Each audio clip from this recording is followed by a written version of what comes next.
He made 3 fatal mistakes at the Christmas dinner table. First, he assumed my watch was worthless. Second, he believed I couldn't understand a word of Mandarin. And third, the most dangerous mistake of all, he thought a man like me had forgotten what respect truly means. You won't believe what happened next. But before we continue, if you love stories about karma, justice, and family secrets, please hit that subscribe button and ring the notification bell. Trust me, you don't want to miss what's coming. My son-in-law, Derek Chen, had absolutely no idea that his smug little smirk across that elegantly set Christmas table had just triggered something he was completely unprepared for. His arrogant whisper to his father, delivered in rapid-fire Mandarin with that cocky confidence of someone who thinks they're speaking a secret language, would become the biggest regret of his privileged life. Let me take you back to the beginning. My name is William Zhang, though everyone in our Vancouver neighborhood simply calls me Bill. I'm 63 years old. For the past 20 years, I've earned my living as a building superintendent. You know the type. I'm the guy who fixes your leaky faucets at 2 in the morning. I unclog your drain. I handle tenant complaints with patience. I shovel snow in the winter and maintain the gardens in summer. It's honest work. Good work. The kind of work that keeps my hands busy and my mind occupied, especially since my wife Grace passed away 8 years ago from cancer. Grace was my everything. 35 years of marriage, and I still reach for her side of the bed some mornings, forgetting for just a moment that she's gone. She was an elementary school teacher, one of those rare educators who truly loved every single child who walked into her classroom. She taught me that dignity isn't about your job title or your bank account. It's about how you treat people when nobody's watching. My daughter Emily is my whole world now. She always has been, but after losing Grace, that bond became even stronger. Emily is 30 years old and works as an emergency room nurse at Vancouver General Hospital. She inherited her mother's compassion, her strength, her ability to stay calm when everyone else is panicking. She works 12-hour shifts, comes home exhausted, but she never complains. Not once. She looks so much like Grace. Same dark eyes that seem to see right through you, same gentle smile, same way of tilting her head when she's really listening to you. Sometimes it hurts to look at her because the resemblance is so striking, but mostly it brings me comfort. Grace lives on through her. 3 years ago, Emily married Derek Chen. And I'll be completely honest with you, I had serious reservations from day one. It wasn't because Derek wasn't successful. The man is a corporate lawyer at one of those prestigious downtown firms that occupies the top 12 floors of a gleaming glass tower overlooking the harbor. He makes more in a month than I make in a year. He drives a BMW. He wears custom-tailored suits. He has all the external markers of success. It wasn't because he came from money either. His father, James Chen, owns a chain of luxury car dealerships across British Columbia. Bentley, Porsche, Ferrari, the kind of cars I've only ever seen in movies. His mother, Victoria, comes from old Hong Kong money, the kind of family wealth that spans generations. No, my reservations had nothing to do with Derek's success or his family's wealth. It was the way he looked at people like me. That particular expression he would get, that combination of pity and dismissal that wealthy people often mistake for politeness. The way his eyes would slide right past me at family gatherings, as if I were part of the furniture. The way he would shake my hand with that professional corporate grip, firm enough to seem respectful, but somehow completely devoid of any genuine warmth. The way he would ask about my work with that tone, that subtle condescension wrapped in false interest. How's the superintendent business, Bill? Still fixing toilets? Must be so rewarding, doing that kind of work. He never said anything overtly disrespectful. He was too well trained for that. Too polished. But I've lived long enough to recognize contempt, even when it's dressed up in expensive cologne and a charming smile. But Emily loved him. That's what mattered to me. She looked at Derek the way I used to look at Grace, with that mixture of admiration and affection and absolute certainty. Who was I to stand in the way of my daughter's happiness? Grace would have wanted me to support her, to give Derek a chance, to hope for the best. So I kept my concerns to myself. I smiled at the wedding. I gave my blessing. I welcomed Derek into our family with open arms and an open heart. The watch incident happened on Christmas Eve, 2023. Emily and Derek were hosting dinner at their Cole Harbor condominium, one of those ultra-modern luxury apartments with floor-to-ceiling windows that offer panoramic views of the harbor and the mountains beyond. The kind of place where the monthly maintenance fees probably equal my entire mortgage payment. Everything in that condo screamed money. Expensive furniture, original artwork on the walls, a kitchen with appliances that cost more than my truck. I had brought a gift for Derek that evening, something I'd been holding on to for nearly 40 years. Something precious. Something that carried the weight of my family's entire history. The dinner party was small and intimate, just family. Emily and Derek, of course. Derek's parents, James and Victoria, who arrived in their Bentley wearing clothes that probably cost more than I make in 6 months. Derek's younger sister, Sophia, a successful orthodontist, and her fiancé, Ryan, some kind of tech entrepreneur I could never quite understand. The guy was always talking about apps and algorithms and cryptocurrency. The moment I walked into that condo, I felt out of place. I was wearing my good sweater, the navy blue one that Grace had bought me for our last Christmas together. It was clean, presentable, perfectly appropriate. But standing in that gleaming living room surrounded by people in designer clothes, I suddenly felt like exactly what I was. A working-class man in a world of wealthy people. Derek greeted me at the door with his trademark professional handshake. "Bill, great to see you. Here, let me take your coat." His smile never quite reached his eyes. Emily, bless her heart, hugged me properly, the way daughters hug their fathers, with real warmth and genuine happiness. "Dad, I'm so glad you're here. Come on, everyone's in the living room." She linked her arm through mine and led me inside, and I could feel her tension. She knew. She always knew when I felt uncomfortable. James was holding court near the electric fireplace, telling some long-winded story about a customer who had tried to negotiate the price on a Ferrari. As if anyone negotiates on a Ferrari. His voice boomed through the room. Victoria stood beside him, laughing at precisely the right moments, holding a glass of white wine that probably cost more than my weekly grocery bill. When James saw me, his voice got even louder. "Bill, the man who keeps Vancouver running. How's the superintendent business? Still keeping those buildings from falling apart?" There it was. That tone, jovial on the surface, almost friendly but underneath, that subtle implication that made superintendent sound like a punchline. Like my job was some kind of joke. Like I was some kind of joke. I've learned over the years to let these things slide. To smile and nod and not let it get to me. "Steady work," I replied calmly. "Always something that needs fixing somewhere. Keeps me busy." James clapped me on the shoulder a bit too hard. "Thank God for people like you, Bill. Society needs folks who are willing to do the jobs that nobody else wants to do. The dirty work, am I right?" I felt Emily stiffen beside me.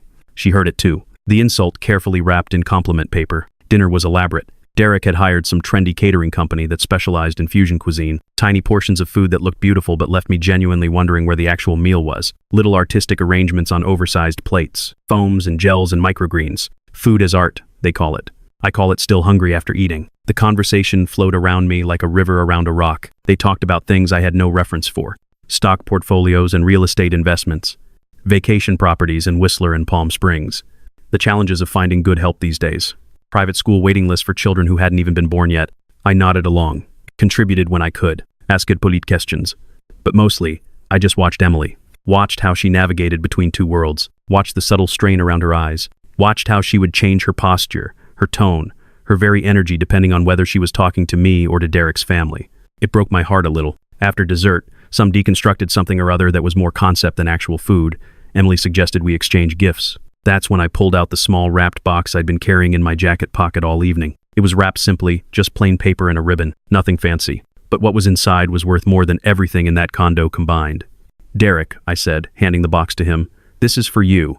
It's not much, but I thought you might appreciate it." Emily's eyes immediately lit up. She knew what was in that box. I had told her about it years ago, after Grace passed away. She understood the significance. Derek took the box with that polite smile that people use when they're already mentally preparing to thank you for something they don't really want. The kind of smile that says, "I'll open this, say thank you, and immediately forget about it." "Thanks, Bill," he said. "You really didn't have to get me anything." I watched as he unwrapped it carefully, his movements precise and controlled. When he opened the box and saw the watch inside, his expression shifted slightly. A flicker of confusion, then something that looked almost like disappointment trying to hide itself. It was a watch, not a Rolex, not anything flashy or modern. Just an old watch with a leather strap, slightly worn, clearly vintage. The face was simple, clean, elegant. But to someone like Derek, someone who probably wore a $15,000 Audemars Piguet on his wrist, this watch looked exactly like what it appeared to be. Old, used, cheap. A watch you might find at a garage sale for $20. "Oh," Derek said, his voice carefully neutral. "Wow, a watch. This is very thoughtful, Bill. Thank you." He held it up briefly, examined it with the kind of polite interest you'd show to a child's drawing, then carefully placed it back in the box. I could see him already planning where to hide it in a drawer, never to be worn, never to be thought about again. Emily reached across the table and touched my hand. "Dad," she said softly, and I could hear everything she wasn't saying in that single word. "I love you. I'm sorry. Please don't be hurt." I smiled at her. "It's fine, sweetheart. I'm just happy to be here with family." The evening continued. More conversation. More wine. James launched into another story, this one about expansion plans for a new dealership in Victoria. Sophia showed everyone photos from her recent trip to Thailand on her phone. Ryan talked about some new blockchain technology that was going to revolutionize everything. And then it happened. Derek leaned over to his father, James, who was sitting beside him. They thought I was distracted watching Emily clear some plates from the table. They thought the ambient noise of conversation would cover their whispered exchange. But I heard every word. Derek spoke in rapid Mandarin, his voice low and laced with contempt. "Look at this garbage watch the old man gave me.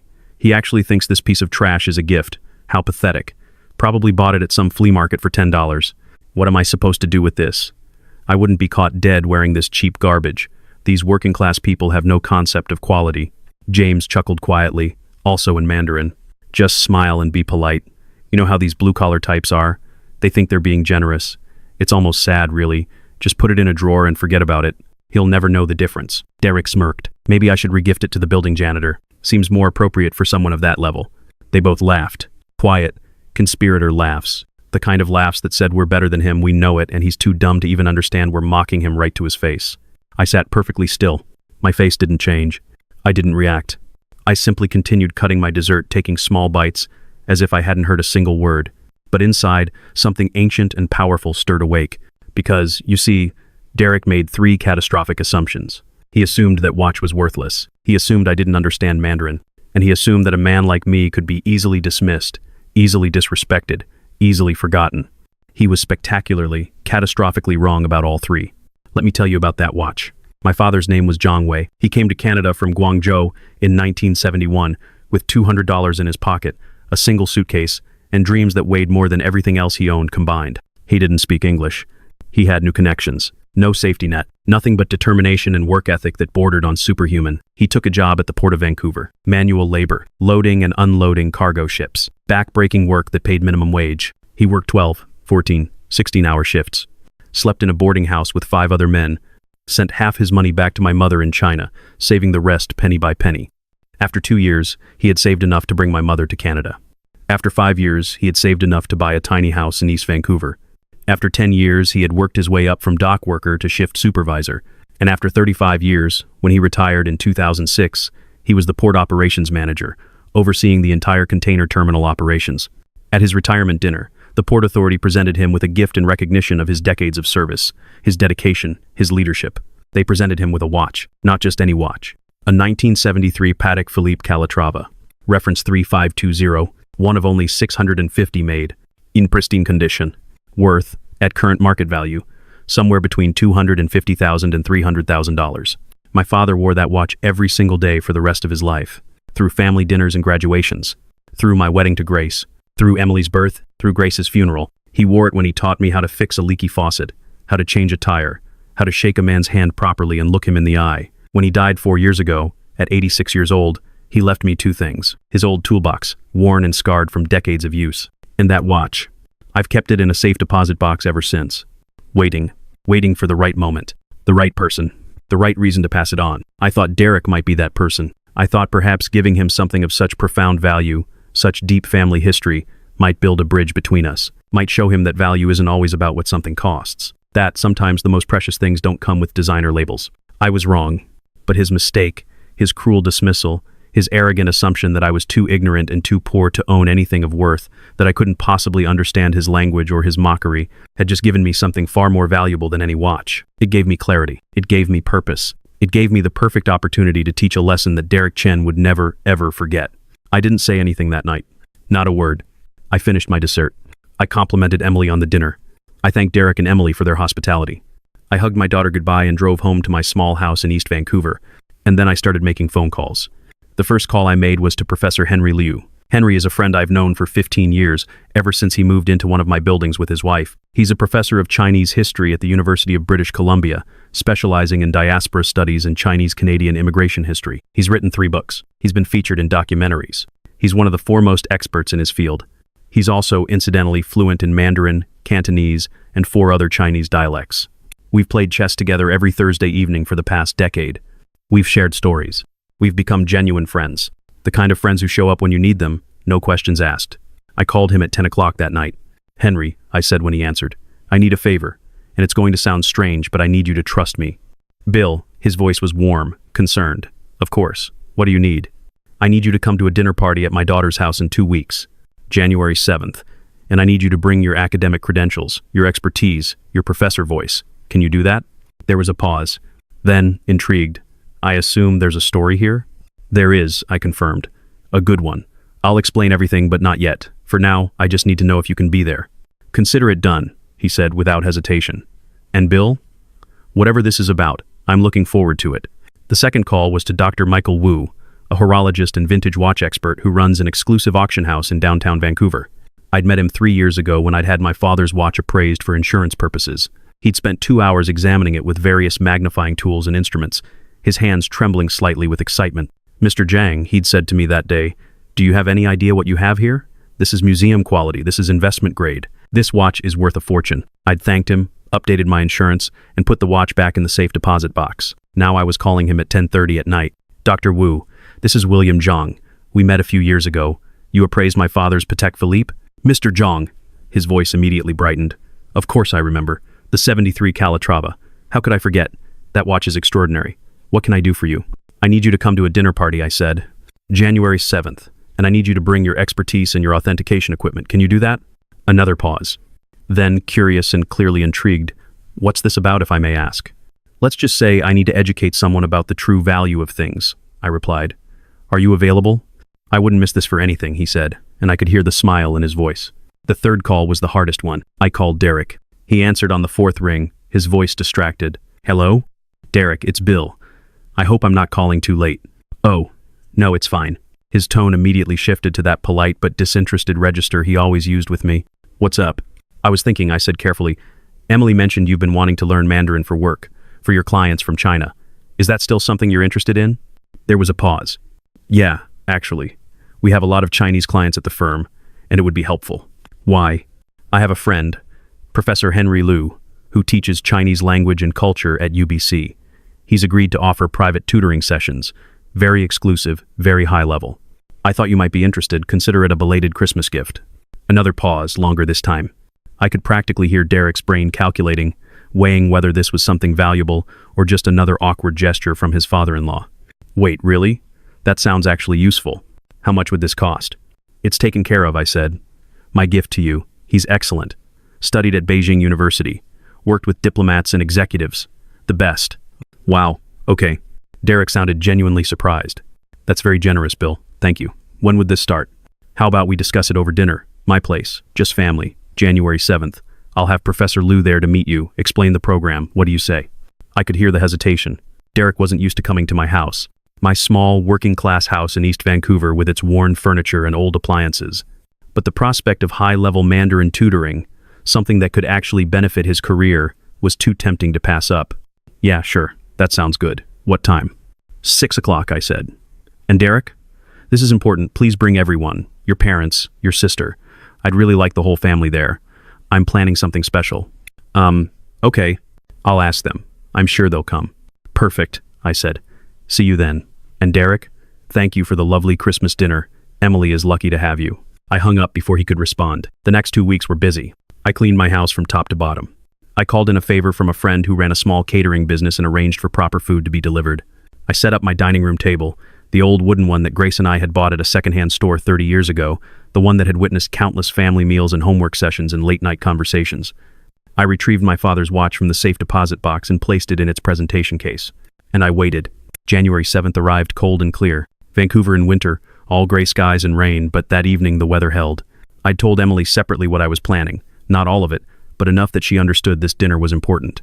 She'd looked at me with those worried eyes, the same eyes as her mother, and asked, "Dad, what are you doing?" "Teaching a lesson, sweetheart," I'd replied. "One that needs to be taught. Trust me." Derek's family arrived at 6:05, all of them, dressed in what I suspected was their version of casual but still looked expensive. James and Victoria, Sophia and Ryan, Derek and Emily. They looked around my small living room with barely concealed surprise. The old couch, the worn carpet, the family photos in mismatched frames on the walls. I saw Victoria whisper something to James, a quick aside in Mandarin that I wasn't supposed to understand. So this is how the other half lives, rather charming in a rustic sort of way. I smiled and welcomed them warmly. "Thank you all for coming. Dinner will be ready soon, but first, I'd like you to meet some friends of mine." Professor Liu arrived at 6:15, exactly on time. He was wearing a sport coat and looked every inch the distinguished academic. He shook hands with everyone, his manner warm but professional. "Thank you for having me," he said to the group. "Bill has told me wonderful things about his family." Derek stepped forward, eager and polite. "Professor Liu, it's an honor. I understand you're going to be teaching me Mandarin. I have to say, I'm excited.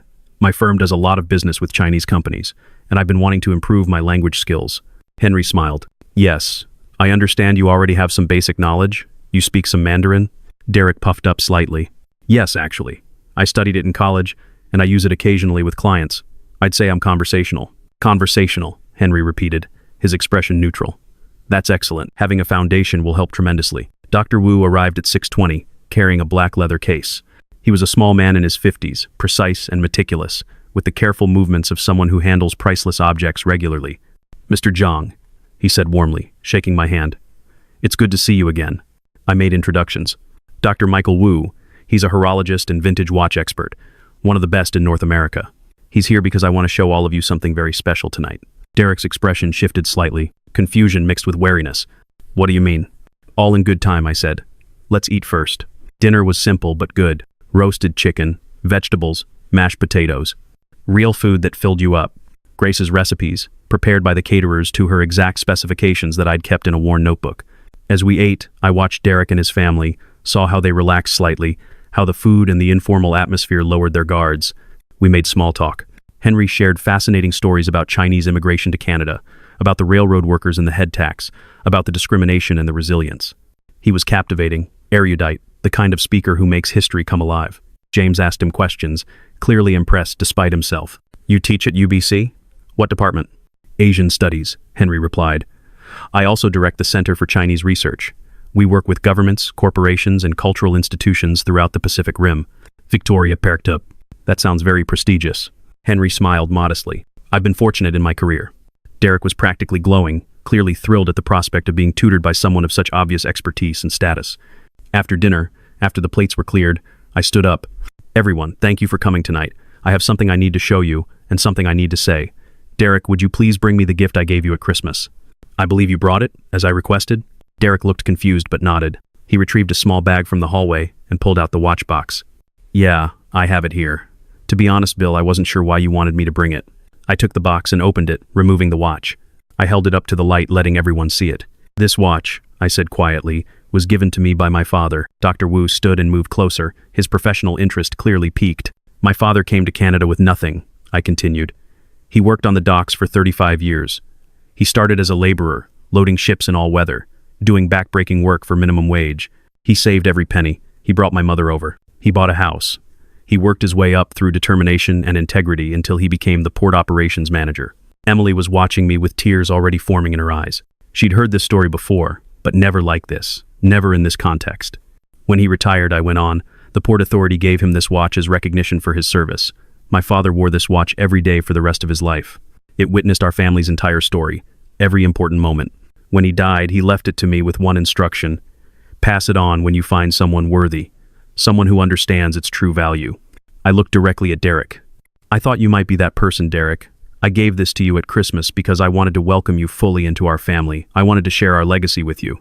Derek shifted uncomfortably, clearly not understanding where this was going. Dr. Wu, I said, turning to the expert, would you mind examining this watch and telling everyone what it is? Wu took the watch carefully, almost reverently. He pulled out a jeweler's loupe, a small UV light, and several other tools from his case. He spent 5 full minutes examining the watch in complete silence. The only sound in the room was his occasional quiet hum of interest. Finally, he looked up. This, he said, his voice filled with professional excitement, is a 1973 Patek Philippe Calatrava, reference 3520. This particular reference was produced for only 3 years, from 1972 to 1975. Total production was approximately 650 pieces worldwide. He held the watch up, pointing to specific details. The case is 18-karat yellow gold. The movement is the caliber 177 mechanical hand wound movement, 27 jewels, which was considered revolutionary for its time. The condition is extraordinary. Near mint, the serial numbers match. The original papers and presentation case would make this even more valuable, but even without them, based on recent auction results, this watch is worth between $250,000 and $300,000. The room went completely silent. You could have heard a pin drop. Derek's face went from tan to white to gray. James and Victoria looked like they'd been struck by lightning. Sophia's mouth literally fell open. $300,000? Victoria whispered. Wu nodded. At minimum, possibly more to the right collector. Patek Philippe Calatravas from this era, in this condition, are highly sought after. This is not just a watch. This is a museum piece. This is an investment-grade timepiece. This is history. He handed the watch back to me with both hands, the way you'd hand someone a newborn baby. I looked at Derek. His eyes were wide, his hands trembling slightly. Derek, I said quietly, do you remember what you said about this watch on Christmas Eve? His face went even whiter. Bill, I don't know what you mean. I switched to Mandarin. My Mandarin. Perfect, fluent, native speaker Mandarin with a Guangzhou accent, exactly like my father's. You called it garbage. You said it was trash from a flea market. You said you wouldn't be caught dead wearing cheap garbage like this. You said maybe you should re-gift it to the building janitor because that's more appropriate for someone of that level. The room exploded. What? Emily gasped. Derek, Victoria hissed. Tell me he's lying. But Derek couldn't speak. He just stared at me, his mouth opening and closing like a fish. I continued in Mandarin, my voice calm but firm. You assumed I couldn't understand you. You assumed that, because I'm a building superintendent, because I fix toilets and unclog drains, because I come from working-class roots, that I must be ignorant, stupid. Beneath you, James stood up. Derek, is this true? Derek finally found his voice. Dad, I can explain. I didn't know. I swear I didn't know what it was. I didn't mean any disrespect. You didn't mean disrespect? I asked, still in Mandarin. You called me pathetic. You mocked me in a language you thought I couldn't understand. You laughed about my ignorance, my poverty, my supposed lack of taste or knowledge. Emily was crying now. Derek, how could you? Professor Liu stood up. His voice was quiet but commanding. Mr. Chen, I'm curious. You said earlier that you're conversational in Mandarin, but you spoke to your father in what you believed was a private language, a code that Mr. Zhang couldn't understand. What does that say about your character? What does that say about respect? Derek looked at Henry, then back at me. Bill, I'm so sorry. I'm so sorry. I made a terrible mistake. I judged you. I was wrong. I held up the watch. Do you know why I still wanted to give you this? Even after hearing what you said? Because I believe that people can learn, that they can change, that they can grow. I put the watch back in its box and closed the lid. But now you have to earn it. Derek looked up at me, confused. Here are my conditions, I said, still in Mandarin. 1. You will take Mandarin lessons from Professor Liu, real lessons, twice a week for the next year. You will learn not just the language, but the culture, the history, the philosophy. You will learn what it means to be Chinese, to carry that heritage, to respect it. Derek nodded frantically. Yes, of course. 2. I continued. Every 4th Saturday, you will work with me in the buildings I maintain. You will fix leaky faucets. You will unclog drains. You will meet tenants and hear their stories. You will understand what working-class life is really like, not as an observer, but as a participant. Derek's eyes widened. You want me to work with you? That's right, I confirmed. Physical labor, for no pay, because I want you to understand what dignity of work means, what it meant to my father, what it means to me, what it should mean to you. 3, I said, you will apologize to everyone in this room, in English and in Mandarin. You will acknowledge your prejudice, your arrogance, your disrespect, and you will mean it. The room was absolutely silent. And 4, I finished, if you complete these conditions, if you truly learn these lessons, then and only then will I give you this watch. Not because of what it's worth in dollars, but because you'll have earned the right to carry its legacy forward. I looked around the room, at Emily, who was watching me with a mixture of pride and tears, at Henry, who had a small smile on his face, at Dr. Wu, who was nodding in approval, at James and Victoria, who looked shocked and ashamed, but mostly I looked at Derek. Do you accept these terms? Derek stood there for a long moment. I could see the war happening inside him, his pride fighting against his shame, his arrogance, battling his recognition of how badly he'd miscalculated. Finally, he bowed. A proper bow from the waist, the kind you give an elder you've deeply disrespected. Yes, he said in Mandarin. I accept. And I'm sorry, yi, I'm so sorry. Yi, grandfather. A term of respect. A term of family. It was a start. The dinner party broke up after that. People left in 2s and 3s, subdued and thoughtful. Victoria apologized to me in halting Mandarin before they left, tears in her eyes. James shook my hand properly for the first time, meeting my eyes. Emily stayed behind after everyone else had gone. She helped me clean up the dishes, working in comfortable silence the way we always did. Dad, she finally said, that was incredible. I've never seen anything like that, but why? Why are you still willing to give him the watch after what he said? I thought about that for a moment, drying a plate slowly. Because your mother would have wanted me to, I said finally. Grace always believed that people deserved second chances, that the best in people often needs to be called forth, not assumed. And because you love him, sweetheart, if you see something worth loving in Derek, then I have to trust that judgment. I have to give him the opportunity to become the man you see in him. She hugged me then, hard and long. Thank you, she whispered. That was almost a year ago now. Derek has kept every single condition. He takes lessons with Professor Henry twice a week. His Mandarin has improved dramatically. More than that, he's learned about Chinese history, about the discrimination our community faced, about the strength and resilience and dignity of Chinese immigrants who built lives here through sheer determination. He comes with me every 4th Saturday. At first, he was terrible at basic repairs, all thumbs and no instinct. But he's learning. He's actually pretty good now at fixing leaky faucets and patching drywall. The tenants love him, especially Mrs. Kowalski and 4B, who still can't believe that the fancy lawyer in the expensive suit comes to fix her toilet. Last month, Derek gave me a gift for my 64th birthday. A photo album. A new one. Professionally bound. Inside were photos of my father at the docks, photos of my parents' wedding, photos of Grace and me on our wedding day, photos of Emily growing up, and at the end, new photos. Derek and Emily's wedding, family dinners, the two of them in work clothes, helping me paint an apartment. Derek with Mrs. Kowalski, both of them laughing. Derek at his Mandarin lessons, focused and serious. The last photo was of Derek wearing the watch, standing next to my father's photo from his retirement dinner. The same watch, 2 generations apart, representing the same values.